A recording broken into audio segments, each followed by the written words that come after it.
Oi,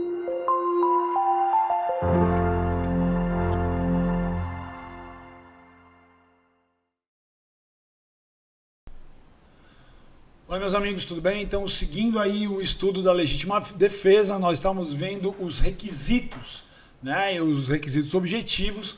Falávamos aí da agressão injusta, vimos, né, as possibilidades de agressão, né?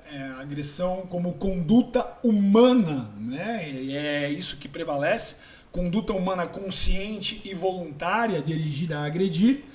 E quando está diante de uma conduta humana que está movida pelo ânimo, né, o desejo de agredir uma pessoa, essa pessoa ela pode reagir, né, isso é a legítima defesa.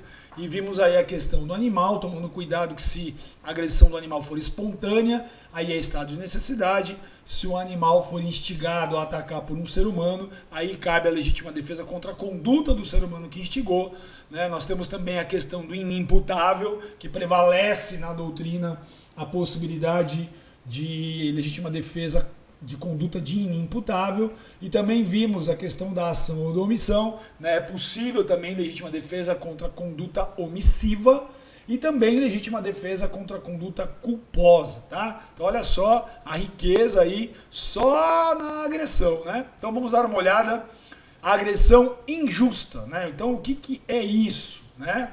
Olha lá, a agressão injusta, né? Ou seja, injusta é aquela que está ali contrariando, né, o ordenamento jurídico. Injusta é a agressão que não tem autorização para acontecer, né? Veja, eu não disse que ela é crime, que há uma correspondência com o crime. Não é isso, né? Mas não há necessidade de que a agressão praticada pelo agente, né, o agente agressor, essa agressão tenha uma correspondente infração penal, né? Basta aqui que a pessoa que vai ser agredida não tem nenhuma obrigação legal de suportar aquela agressão. Ela não precisa corresponder a um crime, mas ela tem que ser injusta porque ela não tem amparo legal, tá? Então, quando a gente fala injusta, é porque não tem amparo legal, lembrando que e como o ordenamento jurídico, em última análise, ele emana do povo, né? É o povo que vai lá, escolhe os seus representantes, que por meio do processo legislativo, né, no âmbito federal, aí, Câmara e Senado, produzem as leis. Então, a lei é a vontade do povo, né? A lei é a vontade em tese, né? Muito em aspas, em tese, né? Então, em última análise, aquilo que o povo entende como injusto ou justo está previsto na lei, né? Em geral é assim, muito embora a gente saiba aí que existem situações que estão na lei e que o povo passa a considerar como justas, né? Mas enfim, essa aí é uma outra discussão, tá? Então, olha só, a injustiça está ligada à não correspondência aí, de uma permissão no ordenamento jurídico, tá? Então vamos ver a questão aqui, olha só. A agressão injusta que autoriza a legítima defesa corresponde sempre a um fato típico, ou seja, toda vez que eu estiver sofrendo uma agressão injusta, essa agressão tem um correspondente como crime, né? Não necessariamente. Então, por exemplo, nós temos a figura do furto de uso, né? O furto de uso é quando alguém pega a coisa, utiliza e devolve, né? Ele é considerado pela doutrina um fato atípico. Há uma autorização. Claro que tem vários requisitos para provar o furto de uso, etc. Né? Não é tão simples assim, né? Eu vejo uma Ferrari ali parada na porta, na via pública, e falo assim, nossa, o sonho é dar uma volta numa Ferrari, vou lá, pego a Ferrari e devolvo para o mesmo lugar. Isso aí seria o furto de uso, né? Por ele ser atípico, ele não acaba não sendo considerado furto, mas o proprietário da Ferrari, mesmo o furto de uso sendo atípico, ele poderia aplicar uma legítima defesa aí, protegendo o seu patrimônio, e entende-se que sim. Da mesma maneira, quando a gente fala da insignificância, né? A subtração de um bem pode ser considerado depois pelo juízo como furto, né? como insignificante. Porém, essa conduta que é considerada um furto insignificante, ela vai ser considerada depois atípica, contra ela pode acontecer uma reação de legítima defesa. Tá? Então eu estou colocando aqui 2 exemplos, que são agressões consideradas como injustas, porque de alguma maneira contrariam o ordenamento jurídico, mas que acabam não sendo enquadradas como crime anterior, né? Então, aquele que reage a um furto de uso, aquele que reage a um furto insignificante, reagindo com legítima defesa, vai ser aplicada a excludente da ilicitude para ele, considerando essas condutas como injustas, tá? Então, olha só, também no ponto de vista da injustiça aqui, olha lá, a injustiça da agressão deve ser do conhecimento do agredido, independentemente do conhecimento do agressor. Então, o agredido, ele tem que ter a noção de que aquela conduta que está acontecendo contra ele, ela não tem amparo no ordenamento jurídico, tá? Isso aqui é um detalhe bem doutrinário mesmo. Então, aquele que está sofrendo agressão e que vai reagir em legítima defesa, ele tem que ter consciência de que aquela agressão contra ele é injusta, tá? Não tem amparo no ordenamento jurídico. E aí nós temos aqui a questão da agressão putativa, né? Da injustiça, né? Putativa, que nós vamos analisar mais para frente, a tal da legítima defesa putativa. O que é isso, Salim? Putativa é o imaginário, é aquilo que eu imagino. Eu um dia me desentendi com alguém de maneira muito severa, e aí certo dia eu estou caminhando na via pública, e aí essa pessoa vem na minha direção e num dado momento ela coloca a mão dentro do paletó e eu, imaginando que ela vai sacar uma arma, me antecipo, saco a minha arma e efetuo disparos contra ela. Tá? Só que quando eu me aproximo, eu vou verificar que a pessoa na verdade ia tirar ali um chocolate para me presentear, querendo fazer as pazes, né? Querendo voltar a ser meu amigo. Então, isso é putativo, é imaginário. Quando nós formos olhar as espécies de legítima defesa, nós vamos ver aí a possibilidade disso afastar ou não a ilicitude, tá? Então, agressão injusta putativa é imaginária. Legal? A questão do atual ou iminente. Atual ou iminente, né? Nós vimos no estado de necessidade, aliás, nós vimos no estado de necessidade que o perigo atual é aquele que está acontecendo nesse instante, tá? É aquele que está acontecendo naquele momento, né? Então, aqui na legítima defesa, além do atual, que aqui a gente fala não de perigo, mas a gente fala de agressão injusta, também cabe o iminente, né? Aquela agressão que está prestes a acontecer, né? Está prestes a acontecer, está na iminência de acontecer. Uma coisa é alguém já com um pedaço de pau próximo de mim para me desferir a paulada. A outra coisa é alguém que está a alguns metros de distância, né? Alguns metros de distância, e aí de repente saca lá o pau, um pedaço de madeira e vem na minha direção. Essa é uma agressão que vai ser iminente, tá? Então vamos dar uma olhada aqui, ó. O atual, né? Olha lá, atual é agora, é presente, né? Então o atual ele serve tanto para estado de necessidade quanto para legítima defesa. Lembrando que no estado de necessidade o que é atual é perigo. Aqui é agressão injusta, tá? Então atual é aquele que já se iniciou, mas ainda não encerrou. É presente, está acontecendo, a vítima está sendo atacada neste momento e aí ela reage, tá? O iminente então, doutores, olha lá.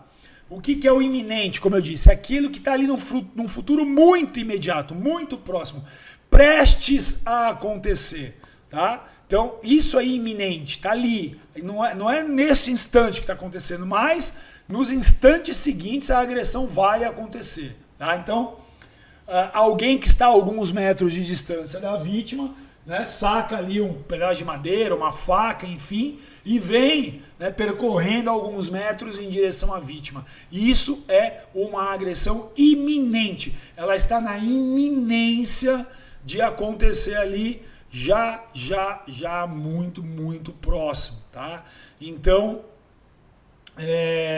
nós temos que ter essa noção de distinção entre cuidado com isso é pegadinha de prova, entre o estado de necessidade e a legítima defesa, porque Porque no estado de necessidade o que se fala é perigo atual, aquele perigo que está acontecendo.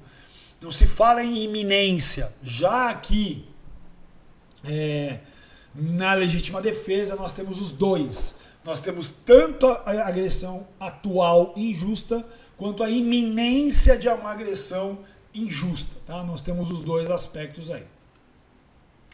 Ainda dentro da agressão atual iminente, nós temos que falar da vingança, né? Da vingança. A vingança, doutores, a vingança é uma agressão futura. Então imaginem que vocês, isso aí eu pego esse tipo de situação direto no tribunal.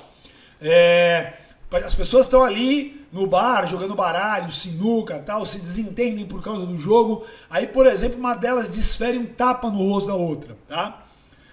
Que humilhada, ela sai do local, vai até a casa, pega a arma de fogo e volta. Acabou, nós já não falamos mais em agressão atual iminente. Por quê? Porque agora, no que nós estamos verificando, é uma vingança. E a vingança não é autorizada pelo direito penal. O que seria a legítima defesa? Ela ter reagido no momento que ela tomou o tapa. Aí sim, naquele instante ali, ela reagindo seria legítima defesa. Agora, ela ir para casa, voltar minutos, muitos minutos depois, sei lá quanto, com uma faca, com uma arma, para aí sim revidar, isso é considerado como vingança, é um revide. E a vingança, ela é vedada pelo direito penal. Lógico, porque o objetivo do direito é justamente evitar a vingança. O que o direito busca é justiça. Justiça é um valor muito distinto de vingança, né? Então, aqui a vingança ela é corriqueira, né? Ela vem parar nos tribunais com certa frequência. Com certa frequência as defesas alegam a vingança como se fosse legítima defesa, né? Ou até mesmo, como eu vou falar adiante aí, a agressão futura. Então, contra o passado e contra o futuro não cabe legítima defesa. A lei está dizendo, tem que ser uma agressão injusta atual ou iminente. Não dá para ser passado, não dá para ser futuro. Legal? Então cuidado. Muitas situações levam à confusão do que é vingança e do que é agressão atual ou iminente. Fiquem alertas a isso, né? E legítima defesa contra um desafio, contra uma provocação, né? Duelo, aquela situação toda. Não, isso aí não configura legítima defesa. Por quê? Porque nós não estamos diante de uma agressão atual ou iminente. Ele foi provocado, houve um desafio, aceita ou não. Como diria a minha mãe, quando um não quer, dois não brigam, né? Então, o fato dele ser provocado, seu isso, seu aquilo, eu te desafio para outra coisa, ele vira as costas e vai embora, né? Não há legítima defesa nessa situação. O que eu preciso ter é a agressão injusta, atual ou iminente, né? Então eu tenho que configurar, como nós vimos aí alguns minutos atrás, a agressão e a injustiça da agressão, né? Desafio, provocação, etc. Isso está fora do âmbito da configuração da legítima defesa. Cuidado com isso aí. Agressão futura, né? Legítima defesa contra agressão futura. Então, por exemplo, o indivíduo alega o seguinte: não, olha, eu agi assim porque eu sabia que lá na frente ele ia me agredir, né? Então, eu já me antecipei à agressão que estava por vir, né? A agressão que estava por vir. Então, isso não configura legítima defesa. O que a doutrina afirma sobre a agressão futura que é certa, né? Houve uma promessa, olha, eu vou voltar e vou te pegar, né? Então, a doutrina entende que a reação a isso seria um caso de inexigibilidade de conduta diversa.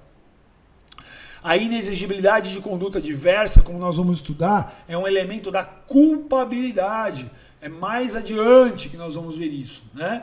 Então, não é exclusão da ilicitude. Então, a doutrina dá o seguinte exemplo: um promotor de justiça ameaçado de morte por um criminoso, né? Os promotores e juízes, nós sabemos né? Escolha de carreira aí que implica em risco, né? Nós sabemos disso.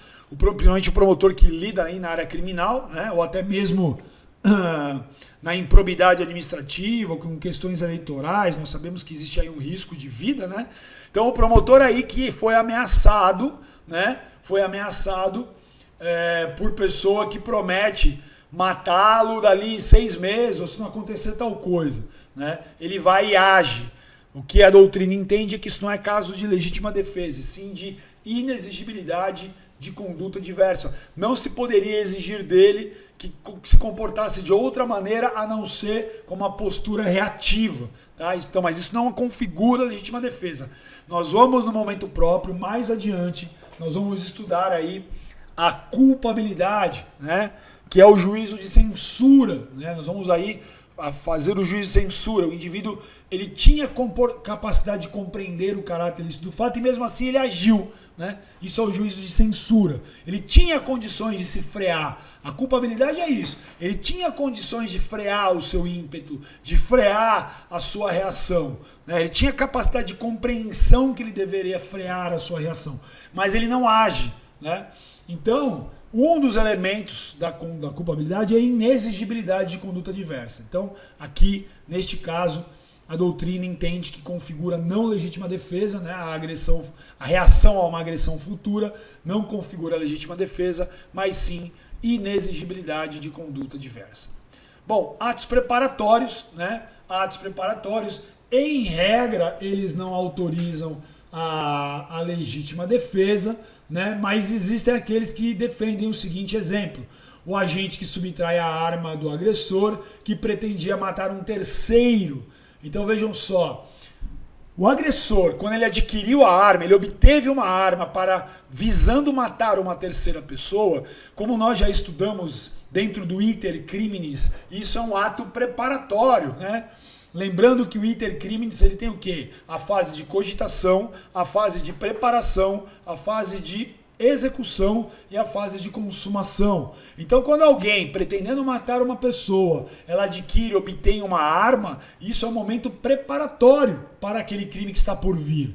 Então, isso é um ato preparatório. A pergunta é: cabe legítima defesa contra esse ato preparatório? Né? Então, a doutrina entende que nessa situação caberia, né?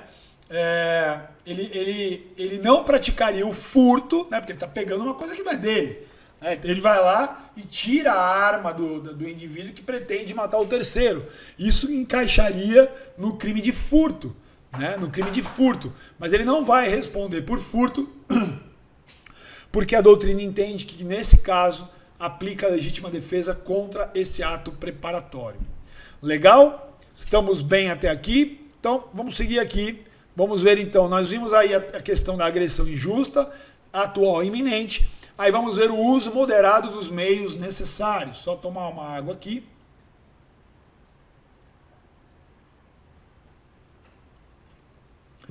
Uso moderado dos meios necessários.